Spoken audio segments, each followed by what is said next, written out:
is Arcane Mark.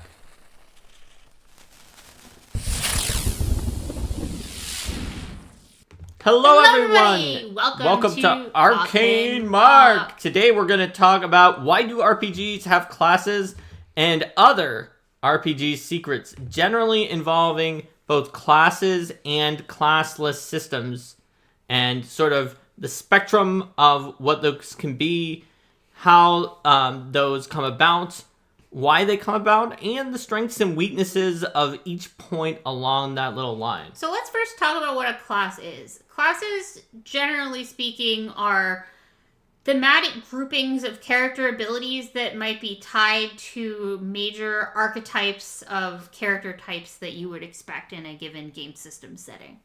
That's right. Typically, a class is a very coherent thematic group of abilities, and it's a very important one to the capabilities of that character. You could also have thematic groupings of abilities that are not a class in your system. In general, a class can best be thought of as some kind of fantasy occupation that explains what your role or power source might be. So, on the very other end are systems that don't have anything like that. You can just kind of pick whatever you want that's out there. Typically, they have some kind of resource like points or something like that that you use to determine what abilities that you have. Yeah, so with classes then, a class is going to have some set of strengths and weaknesses that are built into it generally. It's going to have things that character can do that other characters can't, or that character can do better than other characters can. That's right. So in general, I mean, a lot of people, when they think about things philosophically, might think, well, I like freedom, right? I just like the choice to do whatever I want. If we didn't have classes, I could just take whatever I want to. They're kind of restricting me. And so the question might come, why even include classes in any RPGs? And some don't have it. And the answer, in part, is that restrictions can breed creativity.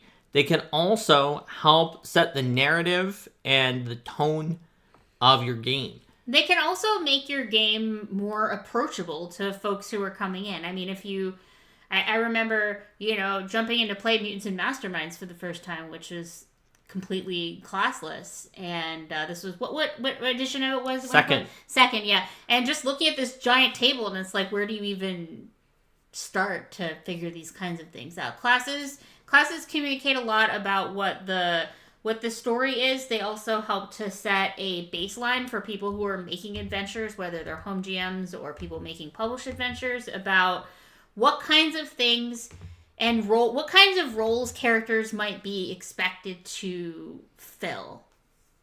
That's right. Classes are often, a relatively important part of the character's function and identity in the way that they are going to interact with the world. It helps as just a quick signpost to let you know what the game expects you're going to do, what the other people in your group might expect that you're going to do, what you can expect that you're going to do. This is especially important for people who aren't like super deep RPG analysts who can figure that out just by looking at the set of abilities and playing in their head out how a game might go and how it might flow, because it allows you to predict what the character is going to be able to achieve. Yeah. In Mutants and Masterminds, you could try to generally tell people what your character was about, but it might not be as easy to do it very quickly as if you had a known parlance. And you could do it without classes if say you have a game that has certain terms for roles in the party, even though it doesn't have any classes, and you're like, well, one role is striker that deals damage, and one role is healer. You can do that in other ways, but it's one of the things that classes provide. So let's take a look at the spectrum between like the strongest case of calcified strict classes all the way down to classless, and talk about what they will look like and where the flex can be. So the strictest case is that you have a class, and by golly, when you advance in this class, it gives you exactly the same thing no matter what. You look on some kind of a table, it'll be like, oh, you reached level 3 in this class, you get thing C. You reach level 4, you get thing D. Everybody gets Everyone that. Everyone has that class. Maybe at most, and this puts you generally still in the same position, maybe you have like one choice where you're like, which of these 3 subclasses do you want? And you now choose that those you've probably picked at the it, beginning, first level, and then that follows a steady progression straight all the way through. Or you choose it at some point where you first branch, and then after that, that's it. And it's like, now a lot of classes in 5e are a little more like that, where it's it's static and you may choose a subclass. And those have an advantage of being really easy for a new person to deal with. They don't have to constantly make a lot of decisions. They can read the flavor text and general idea of the class and the subclass if necessary and be like, that's what I want to be. Yeah. And I trust the game system is going to get me there from these things that are on the class. Yeah, it also means that there is less power variance between different characters of that particular type, the more stuff is locked in. Exactly.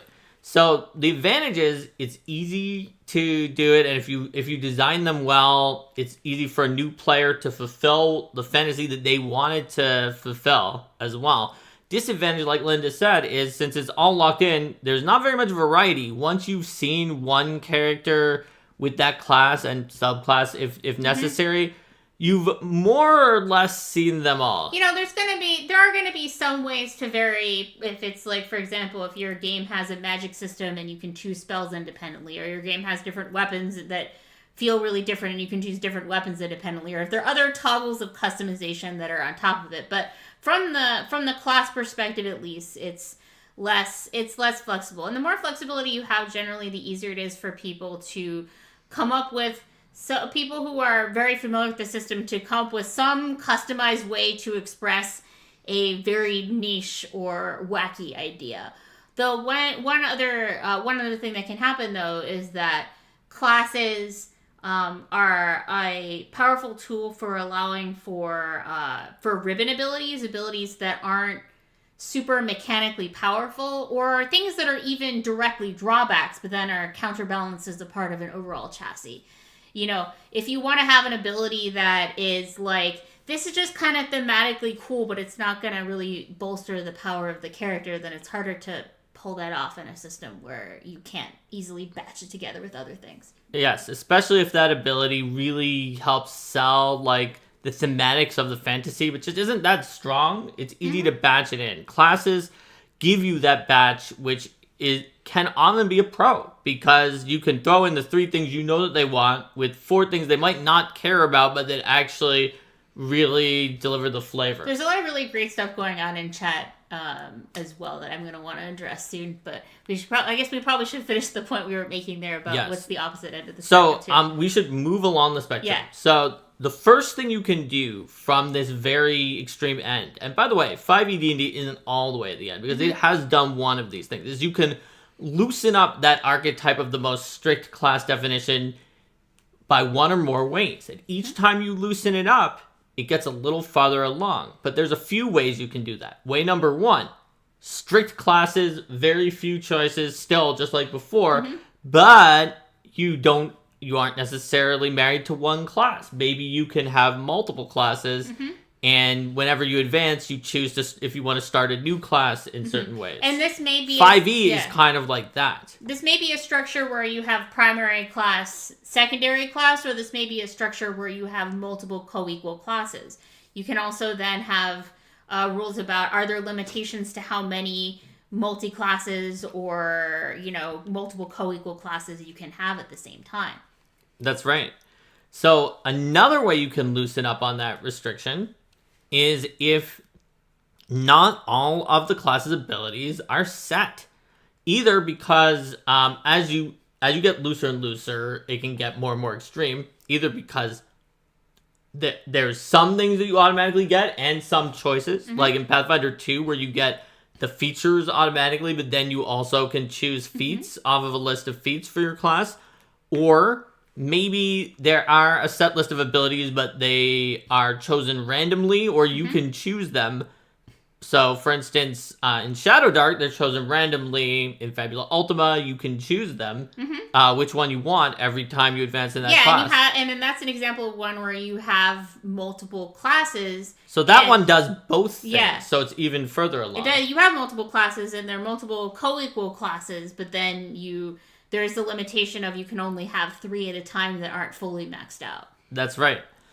And so, as you keep piling on those ways that you loosen up the restrictions more and more and more and more, eventually you move into something that is like either kind of not having classes or entirely not having classes. So kind of not having classes, you can have something where, yes, classes are there, but they take up a relatively small amount of the significance of what distinguishes characters. So, well, here's an example of one that kind of doesn't have classes, but it kind of does, is the Cosmere RPG.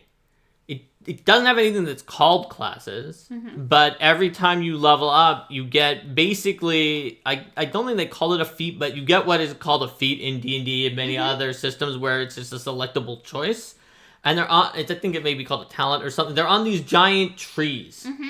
And the start of each of those trees has a name. And they didn't call it a class because they didn't want people to think of it as a class. But it kind of is a class in the sense that it's got those thematics and it's got a giant tree of things that force you to take the first thing from it. So that's kind of like a highly flexible class type system. It's on the edge where they don't call it a class. I think it still is a class, but not by much.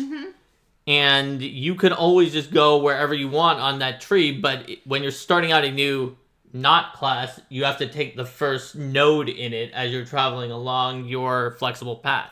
And as you get more extreme and all the way on the end, you have something like Mutants and Masterminds where it's point-based and the only rules are particular bespoke limitations, like if your toughness save is X high, then your dodge can't be that high. Yeah. And Rowan in chat, one of the first things that I was seeing coming up here a little bit above was talking about how also different systems vary in how much the character's ancestry defines their power or their class. In some systems, the ancestry is the class. Yeah. And it's like, my character is not a fighter, they're an elf. Yeah. Or in World of Darkness, whether if you're a werewolf versus a vampire, that's like really, really important for what kinds of power sets you're going to have. It's much more important than whether or not your werewolf is like a Thurge or not, because the difference between like the werewolf Thurge and like a kind of castery Tremere vampire is still far more different than the difference between two werewolves that are fulfilling different roles, because in fact your ancestry equivalent, what type of creature you are, determines even which entire game you're playing, because there are related games that have the same role. I think that was the most extreme example that was coming to mind in terms of like ancestry being defining, because you're literally different types of magical creatures with fundamentally different power sets. Absolutely.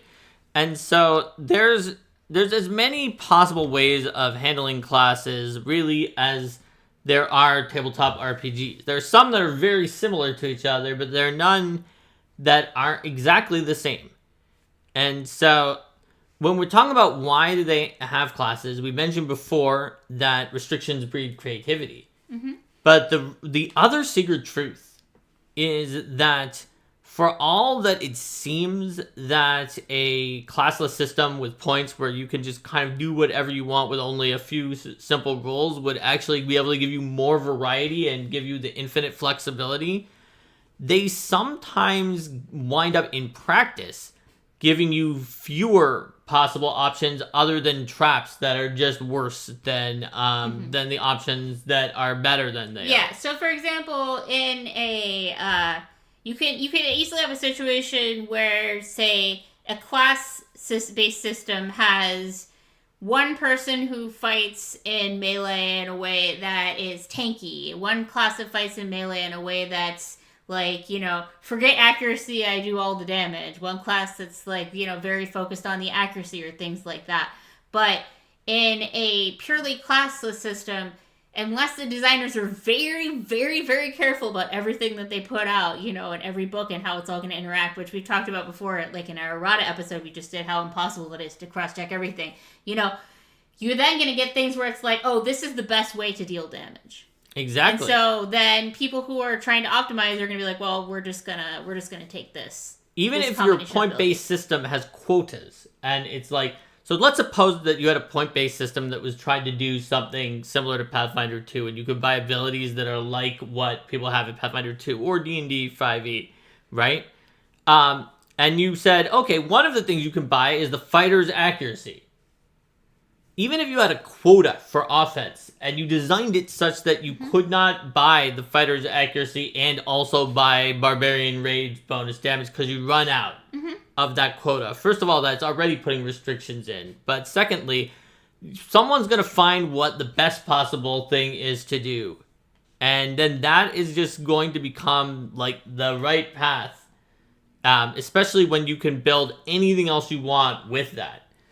And in a lot of cases, there aren't quotas. But even if there are quotas, there will be savings methods that become the way to handle it. I'll give you an example from Mutants and Masterminds 2nd edition because it was one that stood out to me.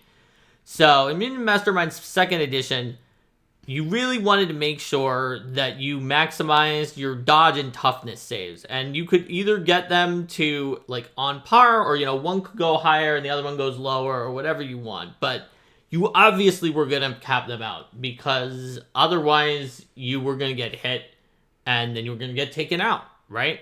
But if you wanted to get pure dodge armor class type thing so that you were harder to hit, it cost 2 points per. But for 1 point each, you could get one that you would lose entirely if you were caught off guard or flat-footed. And then you could spend 1 point to have an ability that was like a spidey sense that you would never be caught flat-footed unless it was overcome using a particular type of thing. So like, for instance, if you're a mage, you could say it's magic. So unless something includes magic, then you're never caught flat-footed. And so therefore, instead of spending 20 points, you spent 11 because you would get 10 and then 1. And so eventually, it reached the point where I never made a character just about, unless I had a really good reason why they shouldn't have any special sense. That, and even then, I felt bad about it because, 20 is a lot more than 11. You're really limiting what else you can get for your character by doing that. I think it was I can't remember exactly how many points you have. It's been a little while, but it's a significant percentage. So that restricted your character choices somewhat. If you wanted to go towards a path that would give you enough points to spend elsewhere, even if we had a quota on defense, it would have done so even more. Well, it reminds me of the big six problem of magic items. How if it's like, well, if the items that give you plus bonuses are everywhere and those are the best items, then you feel like, oh, I have to buy that first before I can get into the stuff that's like fun and interesting. That's right. And Rico gave an example of saying it's like in CCGs where the optimal combos and tournament decks push out everything else. I think there's an interesting counterpoint in chat that I wanna bring up too, because we were talking about the advantage of expressing the theme, but Bomo in chat's talking about how if the themes and the tropes themselves are coming from one particular cultural perspective, and you're in this specific example of stereotypes defined by Western culture, and you're saying I would like to play a game that doesn't have those particular themes, then I think they're saying that like a classless system can make that easier to customize those ideas. It definitely can. Another way to do it is to create a new class or subclass that does represent those ideas. Also, the stereotypes present in like this sort of standard fantasy pseudo-medieval classes don't even really actually cover the breadth of those stereotypical Western themes. Like, the idea of, oh yeah, it's the cleric, so I'm going to use a mace because I'm not going to shed blood or whatever. Like, one of the most famous, like, battle clerics who actually goes in and beats the crap out of things that I can think of in Western literature is Archbishop Turpin from the Song of Roland. And he's got a huge sword. He goes around chopping in to people during that story. And so, like, you can't even, in the classic D&D where it was like you can't use bladed weapons with your clerics, you couldn't even actually play him. And, like, if not him, and then the Song of Roland from, like, Charlemagne, where paladins were also from Charlemagne, a lot of things were inspired by that, and you couldn't even actually play that. So classes definitely can have an issue where they put you in a straitjacket and don't allow you to express everything and that you think you could. And something similar to what I was just thinking here exactly too. Is it depends on how much mechanics is tied to the world building of the setting. Because you could have a setting where classes are like, this is the tank class. Whatever that means for you in the story, the mechanics of this class are based around sort of the RPG mechanical archetype of being a highly defended character. Exactly. And then you could sort of build off of that and say, like, okay, what does it mean to be a highly defended character in this setting? And then you might want to say, okay, well, this is that would suggest to me, here's several different branches of ways you can combine things together with a highly defended character to make them play in different ways. But I think ultimately when it comes to this, that it's a symptom of the fact that it's the experience of a lot of the folks who are working on these games, and it's one of the main reasons why it's great to expand the diversity of people who are producing RPG content, so that it can represent a lot more cultures authentically. So it's just a fact, as we've seen here, that every blessing is a weakness, or every blessing is a curse. Every strength is a weakness, because all of the reasons we've said that certain playstyles and involving classes and classless can be good in tabletop RPGs has been shown to sometimes be bad. Yeah. Because, for instance, we said one of the strengths was that it can deliver the thematics packages, and that is a strength. But it also is a weakness when you're just like, the thematic package doesn't match what you're looking for. But when it actually brings across a theme of your world, that's a good thing. And so, like, if it's the idea is, and you know what, in your setting, magic is poison. It's anathema to humanity, who are beings of the physical world, because it comes from, like, this metaphysical world, and it will kill you.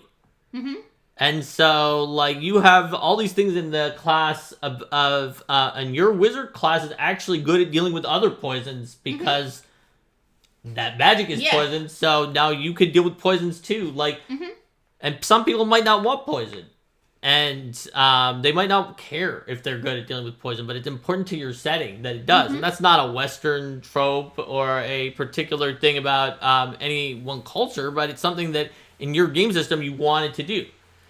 And so, like, that's an example of where you would use it and you would say it was a strength. So, and just like in the same way that we showed that the point-based systems, their versatility and flexibility can actually become a weakness where you have fewer options instead of more. In the same way, if you're looking at a system and something is hard-coded into the system, and you're just like, oh man, I just, I don't want to see this, I don't want to see this theme again. I've seen this in 10 different games. I want to see something new. I want to see something different. Or, like, it just like you might be tired of a mechanic and you're like, oh man, I don't like games with this kind of mechanic in them. It's just a slog for me. Exactly.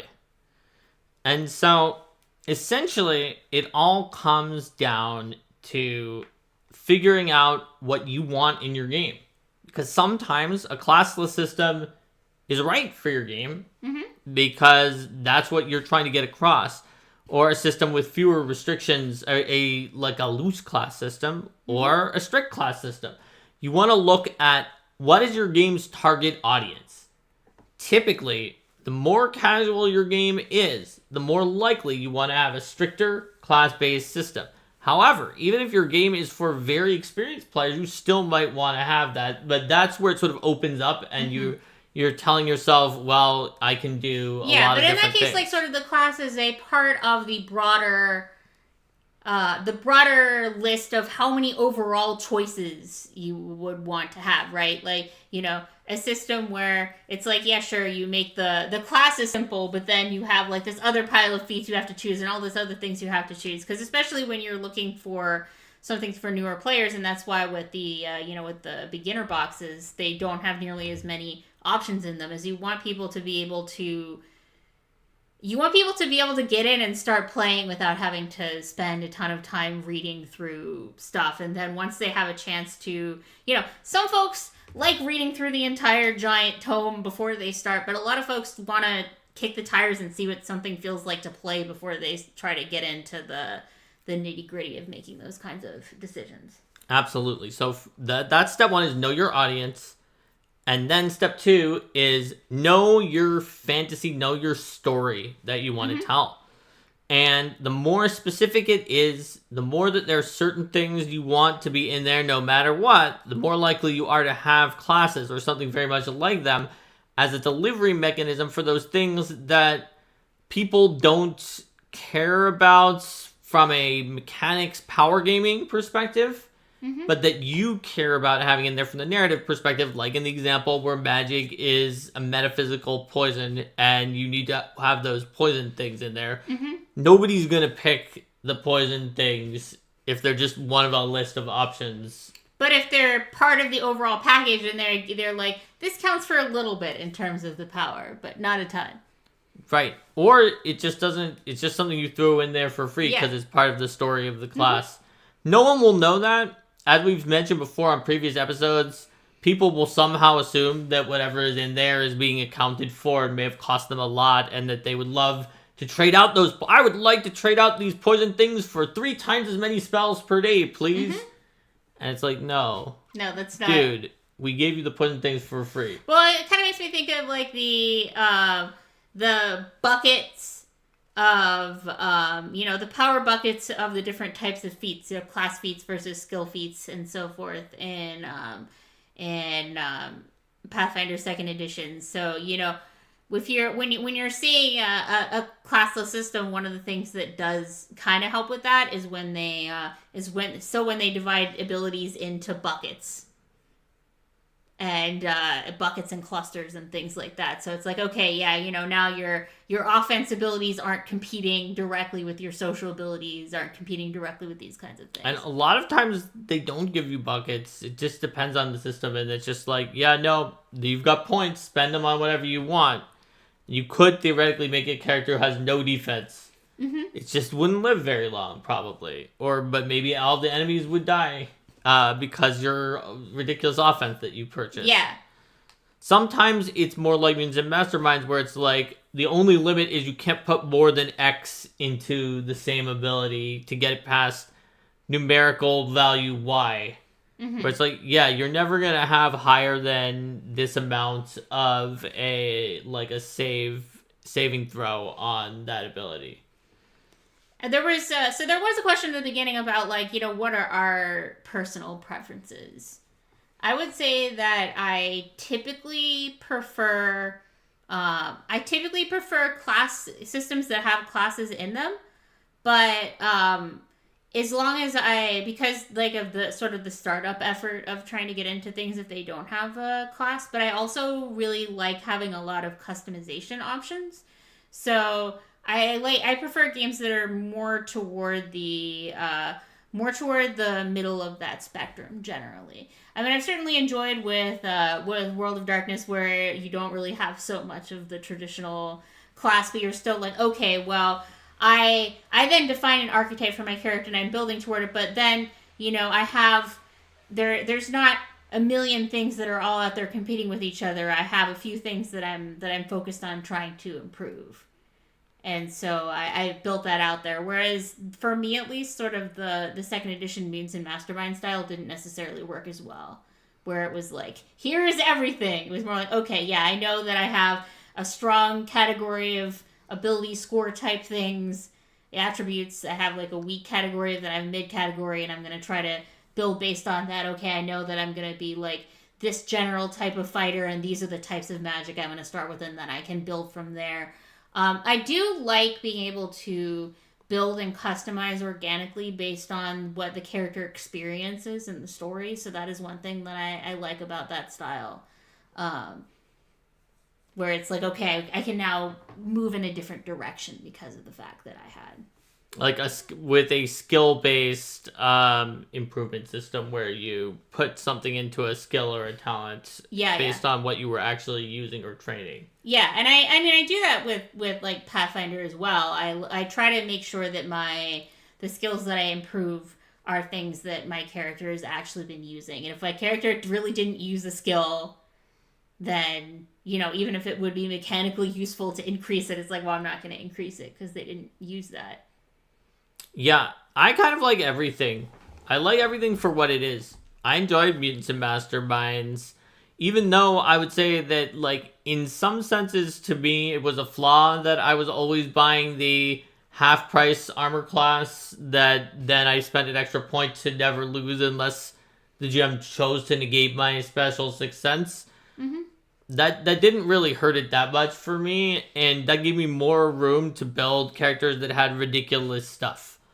Although, in some cases, my characters had a lot of ridiculous stuff, where it would be like, yeah, on this alternate power, or this main ability has a bunch of alternate powers, and they're all gonzo. Mm-hmm. And they're all, like, outrageous. And I remember one character I had who had just so many outrageous abilities, but I was like, you know what, though? Even though I have this one that's about short-range teleportation, I chose to not give myself the ability to teleport anywhere in the world because I thought that would be disruptive to too many game plots. And it was funny because the first time that I went to play the character, the GM was like, ooh, I need to get you guys from the US to Tokyo, like, right now. Does anyone have super speed or something like that? And I was like, I have a short-range teleportation, but I intentionally didn't take that kind of ability because I thought it would be obnoxious if I was constantly going anywhere in the world. But I could, like, overexert myself and spend, like, exertion to say that I was doing that if you wanted to allow it with Fiat and spend a point if that's what you need me to do. And they're like, I'll give it to you for free because I need you to do it, and you chose not to build it. But, like, I was because my character, like, the things I could do were, like, very stacked. Yeah. And, like, within the bounds of not being across the world, I could, like, redirect any number of attacks to different targets with my short range teleporting them, and teleport myself and other people to wherever I wanted to within a certain number of 100 feet. And that was just one alternate power. It was like a character who had, like, these, like, Greek mythology themed, like, artifacts that I could use one of several of them. And if I had, like, the belt of Antaeus, I gained super strength and regeneration as long as I was touching the ground. That made me, like, as good as the team's Superman equivalent person at fighting. And then I could switch to a thing where I turned people into, like, animals that were on our side if I felt like doing that, and it lingered after I switched the power to another power. That was very important, because some powers, if they don't linger when you switch to a different power set, then there's no point in having them for a long duration. So, like, I found that to be fun, but it was definitely very intense. It took hours to build the character. Arguably, I think some GMs would have not liked that character because of how much it could accomplish, and it was probably very different than what Linda's character would accomplish. Yeah. So I also see the strength of class systems because we're on a much more level playing field, and we get into fantasy. And you know what? If we were playing a game system where they needed us to get to one place to the other, and it was a different superhero RPG, maybe there would be, like, a speedster class. There's the only one that could do it, and the GM would be like, I need someone to like, take or dip into the speedster class. And then that would have been a good way to signpost what was necessary. So there's another question in chat. Can you speak a bit about basic/advanced classes? I am thinking of Dragon's Dogma. Is that a continuation in a basic advanced classes question? I'm not sure. Dragon's Dogma is a video game which I have not really played. I haven't played it either. So I'm pretty sure you have, like, pawns that are AI companions in it. But Is this sort of like a question about games where you have the basic classes that upgrade into the more powerful advanced classes that have new abilities? And you have to go through the basic class to upgrade into the advanced class? So there's like a fundamental power shift that hits once you reach a certain level? the answer is yes. Yes, I figured That's it out, what it even is. though I haven't played that game. So there can definitely be things like that with like the idea of prestige classes or like Paragon Pass in 4th edition D&D. There are tabletop RPGs that have those, like, congratulations, you're higher level, take this super cool advanced class that has extra powerful abilities.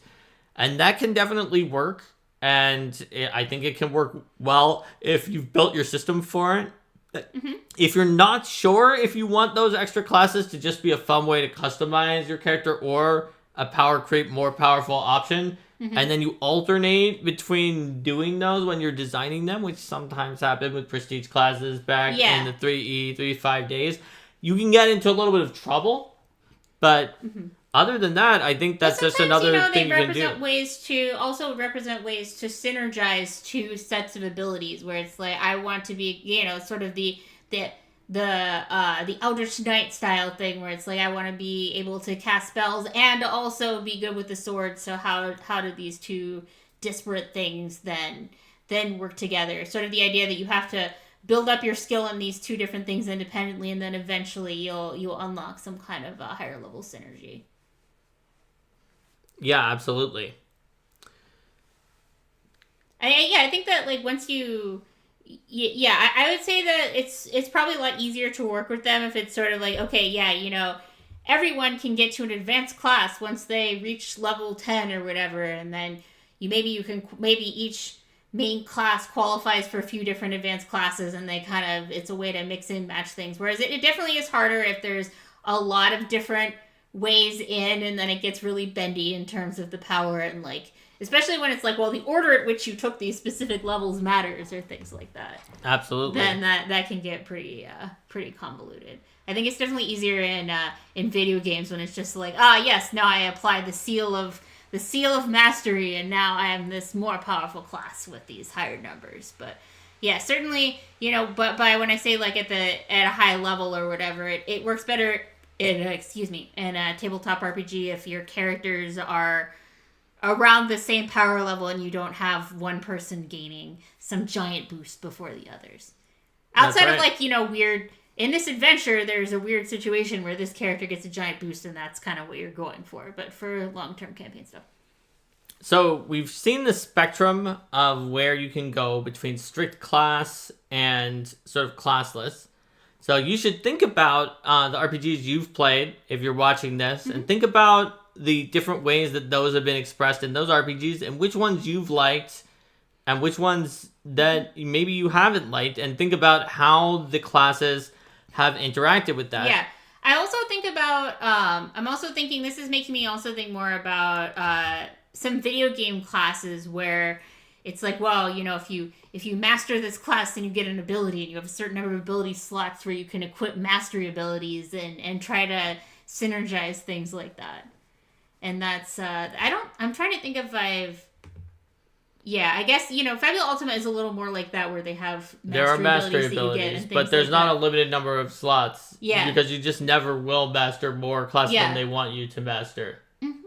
But yes, Fabula Ultima, which is designed to be like video games on purpose, it does have that kind of thing. But I'm not thinking of any other tabletop games that I've played that has sort of that idea of there are some master a class and then gain a mastery ability. There are some where it's just like classes are not enough to fill up everything that you're going to do, and there's a capstone at the end of the class.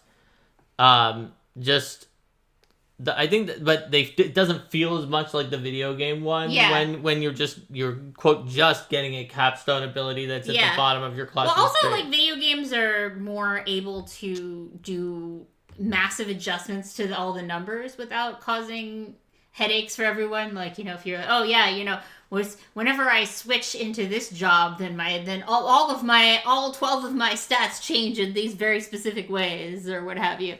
You wouldn't want to have to do all of that with pencil and paper. That's right. So people in chat are asking, like, how do you know if something is broad enough to be a class? What would make it a class? What would mean that it should be a subclass of another class? What would mean that it shouldn't even be either of those, but should just be some other smaller thing in the game, such as an archetype for Pathfinder 2? I feel like one of the things for archetypes too is if it's an idea that you want to combine with classes in different ways, and you say, hey, you know, I would like to see. I think this idea would be cool to see expressed with sneaky characters and fighty characters and tanky characters and spellcasty characters and all kinds of different things. There's a lot of ways I can see this idea working. Because, you know, you could either come up with the way to allow this to be expressed for all the different kinds of characters by having this class, and then you have all these different paths within it for how you could hybridize it with these different themes. Or you could say, hey, you know, maybe this theme is I am a this and I'm also this type character. I think the real truth of the matter is that it just depends on what class a designer wants to make. Because I think that maybe not anything, because some things are just so niche that it's never going to be an entire class, but that probably, if we're specifically using the example of what is a class, what is a subclass, and what is an archetype in Pathfinder, probably at least 50% of the ideas for archetypes in Pathfinder outside of like the hyper specific, for this adventure path, we have this one thing that like has the name of an organization and does some very specific things for them. 50% of the very generic sounding ones, like Bounty Hunter or Gladiator or something like that, like you could make that could be a class. Would they be the most compelling class possible for Paizo to put out that can only put out a very strictly limited number of classes before there's class bloat and it takes a ton of design capability and a large playtest? No. But I think that they could be a class. Pirate could be a class. A lot of things. Geomancer, mentioned in chat, could be a class. And there's a lot of classes that could be an archetype. Swashbuckler could be an archetype. Investigator could be an archetype. I think that's also why you have the multi-class archetypes, so that then you can have a character that's like, I'm this class, but I also have this other class as an archetype, so I can pick up some of their abilities. Yep, and Rohit gave the same thing that I mentioned, which is company resources and cognitive load on players. And don't forget GMs, because players are actually probably equally or almost as messed up by just if you tell them there's 100 classes and they're the player like me who wants to make sure they pick the best one for their first character for their concept. They're going to read them all. But some players don't have that problem, but there are a lot of GMs who get intimidated out of having too many classes. Like, trust me, I have talked to a lot of people, for instance, in organized play. Yeah, well, with the and one of the things that yeah. I know about from organized play, even without the pre-generated characters, is that by the end of Pathfinder First Edition, where there were a lot of classes, many of which were very techy, there were GMs who were just like, look, they were like, I feel like I know the basic rules of Pathfinder really well for Pathfinder 1. And I knew the classes up to a certain point, but once we got to the advanced class guide, which added 10 new classes at once, and then Call of Adventures added 6, and just like since then they were like, I feel they've told me, I was at Paizo by then, right? They're like, I feel like I'm drowning now because the classes are coming out so quickly. I'm expected to understand them well enough for some players who themselves don't necessarily completely understand their character and to adjudicate things, and I feel like if I don't, that I'm doing badly as an organized play GM. Well, but the reason that I mentioned the pre-gens is that we had the pre-generated characters for all of them, so then, you know, GMs could bring them to show players, but the majority of GMs would instead bring a much smaller set, because what they found is if you take a new player and you're like, here's 40 pre-generated characters, you're likely to scare them away. Yeah. Compared to, you know, what a lot of GMs would do is, okay, I'm going to bring some core rulebook ones and maybe like a few other ones that I know are popular. But we definitely lost GMs from people who felt that it wasn't like, they were not like, I'm angry and I dislike the game because it has more classes, but they're like, I just don't feel I can GM well enough anymore because I don't understand all of these. Yeah, but like as Bomo I think was getting at there, can classes also be selected as archetypes? That was an answer to your original statement about how if you want to be able to mix and match, then it should be an archetype and not a class. And they were saying, well, but you could have a class. You could have an archetype for multi-class. And therefore be able to mix it and match it. So if you want to, you were saying sneaky versus martial versus mage version of it. Well, if you're talking about investigator archetype, you could have the investigator multi-class archetype. That's what Baumwolf was saying. But I also think that a little more what you were saying about sort of this. This is the archetype about being part of this organization that like maybe. That some of these ideas are not going to be strong enough to define who your character is on their own. They're more like, and my character also does this.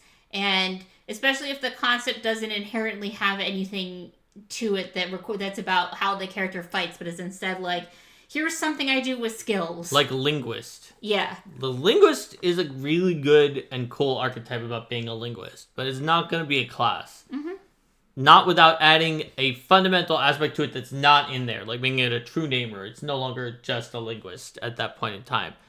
Rohit wonders whether Pathfinder 2nd Edition in particular has too many classes, not enough, or just enough. I think there's always room for more classes, but that at some point you want to get a little bit nuanced about what classes are out there in a way to prevent yourself from running into the problem I mentioned for Pathfinder 1st Edition near the end of its edition cycle, where people felt that the GMs were feeling like, especially in organized play, where they couldn't curate which classes were going to come in, that there were too many for them to keep track of.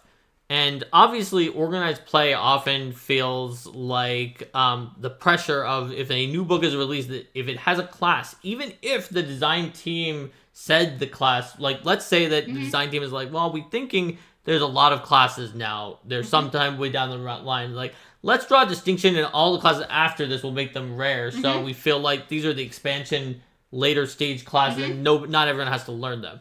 In that case, organized play would still feel pressure to support new releases, and that they would have to allow them anyway, and you would still potentially run into the same problem with the GMs that you would even if that rare distinction wasn't made. But at home tables, if you had that rare distinction and you had that line in the stand and were like, here are the core ones, here's this sort of expanded core where they were still common even though they weren't in the Player Core 1 and Player Core 2, and now we're at these esoteric classes. Yeah, like so, like the uncommon classes, like absolutely, those were just going in. Like that's interesting because I feel like if a class was rare and also had like some really weird thematics, that it might be possible to put it under some kind of restriction, like achievement points, but like probably not, right? Because then the thing is like, well, are you, then you get the question of like, well, your policy, is that going to hurt sales of the book? Exactly. And so it's like, well, you don't want to hurt sales of the book. So and it's tricky because there's design space to create hundreds of more classes. But so you don't want to have too many that are all considered to be co-equal and that new players have to deal with. So in my opinion, I would say this. You're almost in your best case situation if you have Paizo putting out like not too many more too quickly. They probably have to put out some just for sales, and then have like strong third party sources that are putting out lots of classes, and then that way you can naturally say, okay, the ones you're expected to understand are these Paizo ones that are not coming out that often. And then GM work on like find the ideas that you're like, wow, I really want that class. And that way you can have your cake and eat it too. Because there's space for a lot more. I just think if you had 3 times as many classes as there are now, it would be too overwhelming if they were all in one big bundle. It did feel too much to me at the end of first edition how many classes there were. And Pathfinder 2 has close to as many classes as Pathfinder 1 had. I mean, it's not there yet because of the fact that Advanced Class Guide added 10 more. But it's getting there. How many is it at now? So... Because PF1 had 45, right? Yes.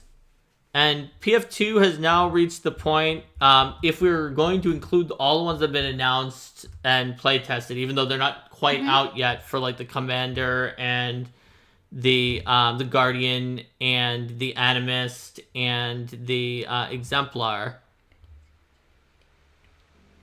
I get 23 here, Yes, and then you said and there's 4 that are coming Yeah. soon. So it's now reaching the point where it's at about a 2/3. Not quite, It's but it's already- about yeah. 2/3. Yeah. All the classes we know and have literally seen some incarnation of put us to about 2/3. So it's getting there. It's not as much, but it's getting there. And it's going to hit it eventually. But if they do it slowly, it won't feel like as much Yeah. as when Advanced Class Class Guide Guide and was Occult just like, Adventures came out, and yeah. within a span of 1 year, Gen Con to Gen Con, counting both Gen Cons, 1 year plus a week, so you Yeah. had both Gen Cons, 16 classes. Yeah, I came mean, out. that 1 to 2 classes pace just feels better both for the people who have to produce them and also like giving people time to absorb and understand the classes. But just think about that, 16 yeah. within a Gen Con to Gen Con spread. That is enough that it covers basically the entire The lag distance of pre-gen. between where Pathfinder 2 is now Yes. and where Pathfinder 1 was. The It all kind of happened the right pregens there. are remembered, yes. So, like, that's kind of like the pace is important. It's more important than the actual distinct numbers. Because even if Pathfinder 2 currently only had the Player Core 1 classes and the Player Core 2 classes and nothing else, if they put out 16 classes within 1 year, that would be much more overwhelming than if Pathfinder 2 has all of the ones that it has right now and they put out 4 classes in 1 year. But I'm saying it does still mean for people who are coming to the system later, to them it doesn't matter that it released at a slower rate. Well, So it sort of does. Because there is a practical limit to the number of years the system can actually last. So as long as you're releasing at a slow enough rate, you'll never fair enough. like systems don't last more than like 8 years usually, maybe 10 years at most. So if you limit yourself to releasing 2 classes a year, you won't release those 16 that were released within 2 Gen Cons that's true. at all. And your edition will end. Yeah. Fair enough.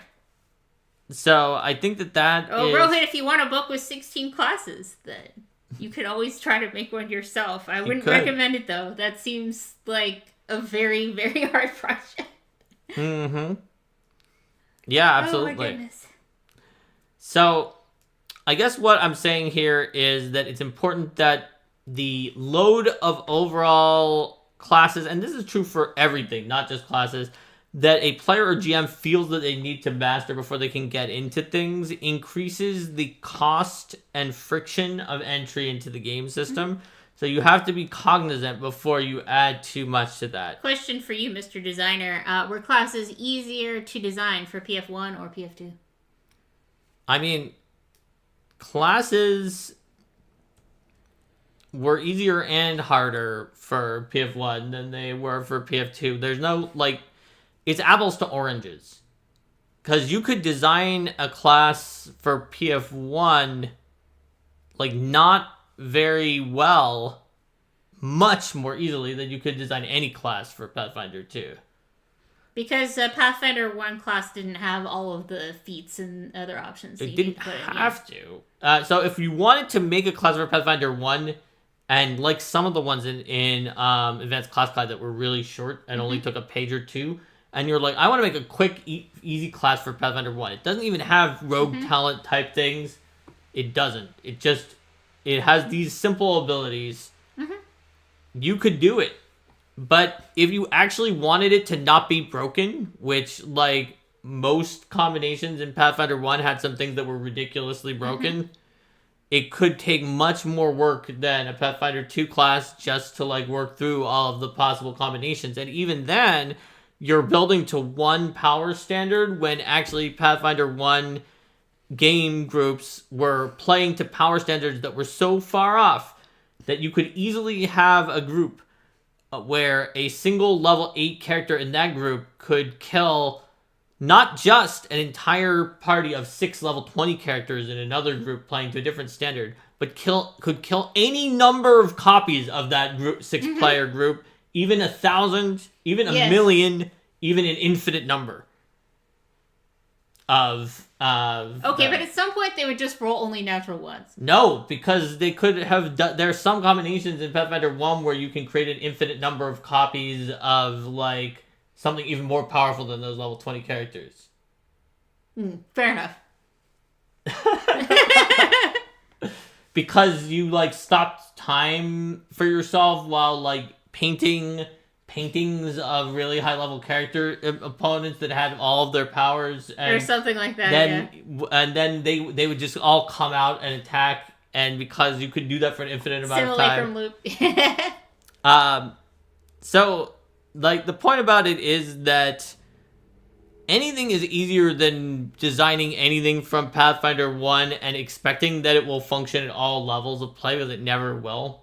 And so therefore a high percentage of groups are going to find it doesn't fit what they want unless you create something that like is usually garbage but then is super powerful if you break it, in which case, and then you cross your fingers and hope that the groups that played a low optimization standard can't figure out how to break it, and then it's garbage, and then it's fine for their groups, and then the groups with high standards break it and they're like, yes, this is exactly what we wanted.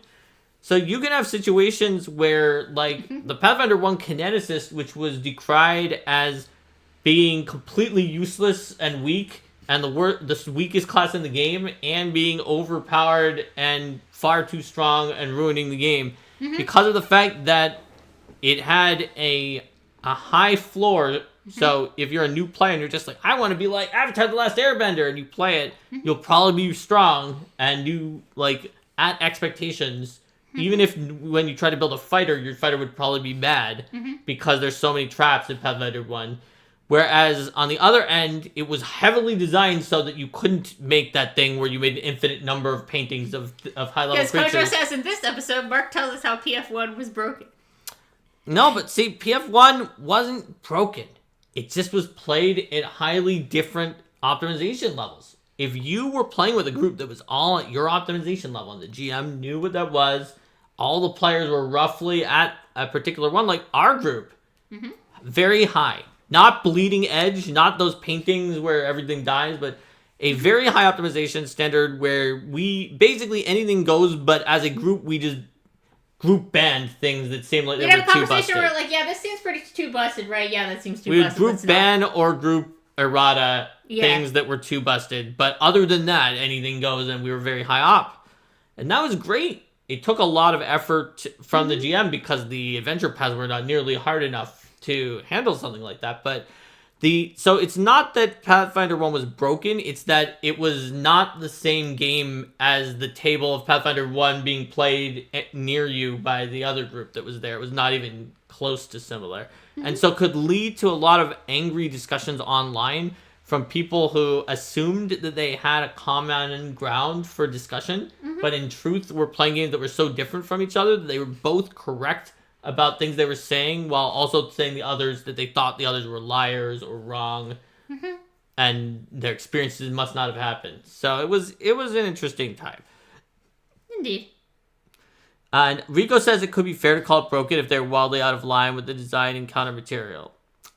I guess that's fair, but in that case, the problem is that 3.x games as a whole, even 5e, and a lot of systems then are broken by that definition, Rico, depending on your group, if your group optimizes, because a lot of them allow you to optimize far beyond the design and counter material. And because the design and counter material is generally set at a level that they expect to be approachable for an average, for a group that's somewhere in the middle, you know? It's not going to want to, you're not, unless it's highly signposted to be like, this is deadly, you're not necessarily going to want to write stuff that's for the bleeding edge, because then you'll have frustrated people who bought the thing and then it just TPK'd. Better to make something that's on the lower end and then GMs can punch it up if their group needs it. Yeah, so Dan in chat was saying a lot of people still say you can just set your own power level for 3.x or Pathfinder 1, but this requires a group of players who already have system mastery. It requires a lot of requirements. You need a group of players who have an equal level of system mastery, or a very strong sense of limiting themselves that a lot of players do not have that sense of limiting themselves. And even if they have that sense of limiting themselves, you want to have specific ways that there's a limitation. Like for me, I do not like limiting myself unless there is a very specific rule for what the limitations are. I don't want to have something where it's like, look at this person's character. Your character could be no stronger than roughly where theirs is at, but you have to figure that out. Like, what I'd prefer to do is play against a higher power level or with a stricter standard and then do the best that I can within that limitation, as opposed to being like, yours looks a bit too strong compared to this one, so just make it weaker. And that's like, well, how? Roy Pezzo mentioned the Pezzo seem to be aiming for slightly more than ever group in a couple APs. Yeah, especially some of the earlier ones. I think that, it took some time to internalize the fact that when PF2 says that an encounter is difficult, it is actually difficult. Whereas, like, in first edition, if the CRR rules said an encounter was difficult, that was not necessarily true. Yes. And the other problem is trying to set your own power level. Not only does everyone have to know the game well enough to pick a power level, have the same power level, but also agree that that's the power level that they want. Because as with when you're driving on the road and you're like, everyone faster than me is a speed demon and they're going out of control, and everyone slower than me is asleep at the wheel. Asleep, and what are they doing? And they should be going faster. What's going on? Similar, that the optimization is exactly the same way as that. And so it's very difficult to find a group who's like ours, that's all on board with each other, and that we have the council of the group where we'll just ban things together that we think are causing a problem. Or like somebody somebody did an option and we're like, wow, that seems pretty overpowered. And then the player of that who just played that option was like, yep, that does seem pretty overpowered. How can we change this? Yep. So like, I feel like that's not necessarily every group that the player's going to be like, yep, let's nerf me. Yeah, it's difficult, right? And I mean, we've all been playing together for over a decade now. Yeah, and for us, the important thing is, when we find something that's busted, we're not going to be like, Linda, your character is nerfed only. We're just going to, we think Linda's character is too strong, so we're going to force her character to take bad skills or something like that. We're like, alright, this ability. We're just like, this ability is nerfed universally. So that means it would be nerfed for anyone who takes it in the future, as well as, like, if we nerf a spell, all incarnations of that spell taken by PCs and NPCs are nerfed, and then, like, whoever had the ability, if they don't like it anymore, can retrain it. Right. So Roy wonders, do classless systems present more or less of such a balance problem? The answer is almost always more. Because the fewer restrictions that you have, and I kind of hinted at this with my example from second edition Mutants and Masterminds with the dodge and getting it for half price. The fewer restrictions that you have on where things come from and what you can take, the more that you get a disparity of characters. Like, and let me be clear here, because that character that I talked about making, like, it seemed like the GM wanted me to make a character that was even stronger than that in certain ways. But it is true that, like, my character was a spellcasting character whose main shtick was transforming people into, like, transforming enemies into allies who also turned into animals. But my alternate options included a social thing where I could basically charm non-superheroes, like, everyone at the same time. And if I turned into, like, a Superman-style character, I was better at that than the Superman-style character who that was the only thing that they could do. Because of the fact that my turn you into a lion that works for me was so expensive, it cost so much of my character that when I spent 1 point to make an alternate power set that was like, well, I'm going to use the belt of Antaeus to have strength, that forced me to put more points into my strength. And it wasn't even that I was like, I want to be better than this person. I didn't even know what they were going to build. But it forced me to put more points into my strength and invulnerability than they had done, because they had not done the dodge thing that I did to avoid spending points and other things like that. So it got to a situation where my casty person could turn into a mode where I was better at fighting than the fighter, essentially. I mean, obviously we weren't wizards or fighters, we were superheroes. But the point is that point-based systems are much more likely to allow you to do that. Not that look, we just talked about 3.5 and Pathfinder 1 having power disparities, and they are totally class-based systems. But, yeah.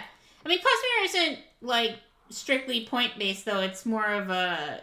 because there's a question about if this would be difficult. I think Cosmere is essentially a very loose class-based system, even though it thinks it isn't. It's not like a point-based where you can buy something wherever you want. It's got heavy numbers of prerequisites trees, and then like trees. there are prerequisites of like you have to have something that would require you to be a certain level to take it and things like that. Now, to be clear, there's at least a few things in the Cosmere RPG that I think are so powerful that you will definitely want to take them on a lot of your characters, and they might warp play a bit.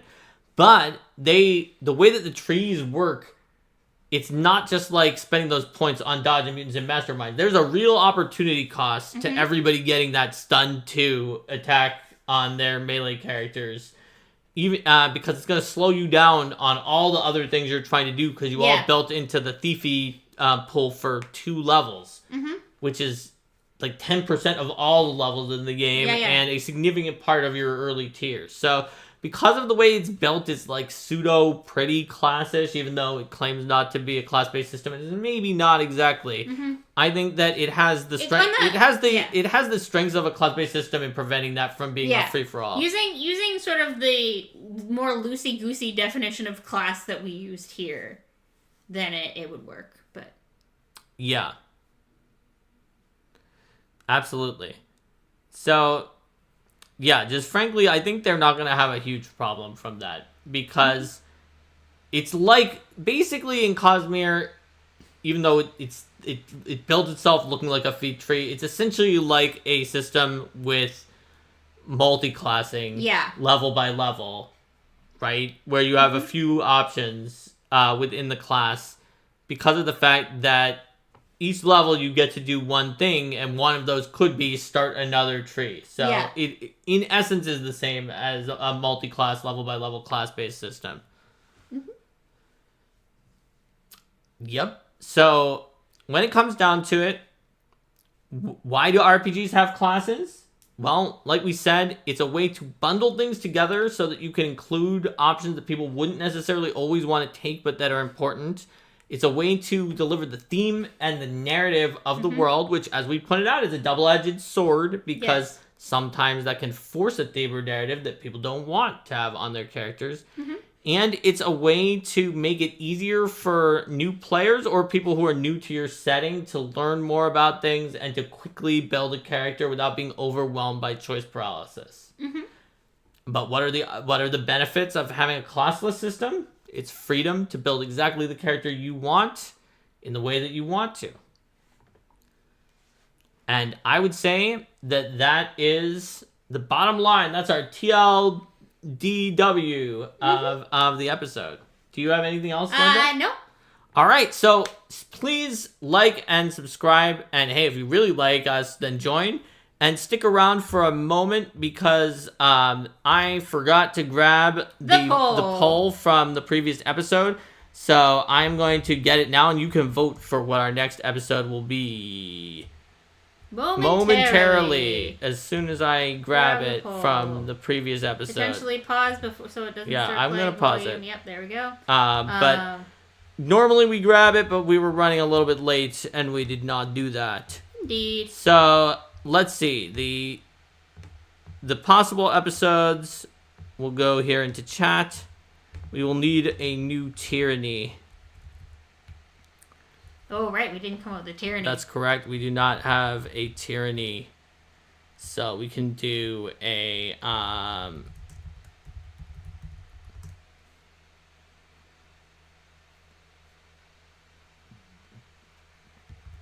Something skill-based? Yeah, sure. We'll just call it skills and proficiencies. So that could be about like how you decide what your skills are. And... Here we go. I've put it in here. Vote for number 1, Build a Hazard Workshop. Oh, planes and planar travel. Now 5 is planes and planar travel. Okay, 1 is Build a Hazard Workshop. 2 is Save My Game Q&A. 3 is Skills and Proficiencies. 4 is We'll Play a Game on YouTube. And 5 is Planes and Planar Travel. 6 is the new other. 6 is an actual other that's not Planes and Planar Travel. Yes.